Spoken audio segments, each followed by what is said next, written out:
Një incidenti i pazakontë dhe i rënd ka ndodhur mbrëmjen e së martës në qytetin e Fierit, ku hetues të Byros Kombëtare të Hetimit dhe forcat e njësisë operacionale janë sulmuar gjatë një operacioni hetimor në aksin rrugor Fier-Patos.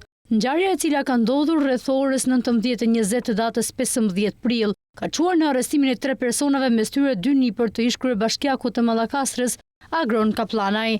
Të ndaluarit janë identifikuar si Ledian Kaplanaj, Claudio Kaplanaj dhe Gerald Kolçaku. Sipas informacioneve të para të policisë së Fierit, hetuesit e Byros Kombëtare të Hetimit dhe efektivet të policisë së shtetit ushtronin detyra të deleguara në kuadër të një hetimi të strukturës së posaçme kundër korrupsionit dhe krimit të organizuar, kur janë përballur me rezistencën e dhunshme nga disa persona në terren.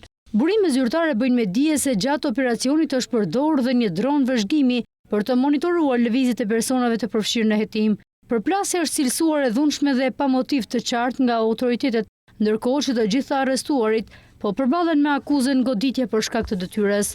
Në një deklaratë zyrtare, Byroja Kombëtare e Hetimit konfirmoi se hetuesit dhe oficerët e policisë u sulmuan pa asnjë motiv gjatë mbushjes së detyrës së tyre. Të gjitha veprimet hetimore dhe procedurale po ndiqen nga Prokuroria e Jurisdiksionit të Përgjithshëm në Fier, ndërsa SPAK ka nënvizuar se operacioni është zhvilluar në përputhje të plot me ligjin dhe në vëzhgimin e prokurorëve të posaçëm. SPAK gjithashtu ka bërë thirrje qytetarëve që të bashkëpunojnë me institucionet ligjzbatuese dhe të respektojnë autoritetin e hetuesve dhe policisë së shtetit. Sipas deklaratës, integriteti dhe siguria e strukturave hetimore janë thelbësore për mbarvajtjen e luftës kundër korrupsionit dhe krimit të organizuar në vend.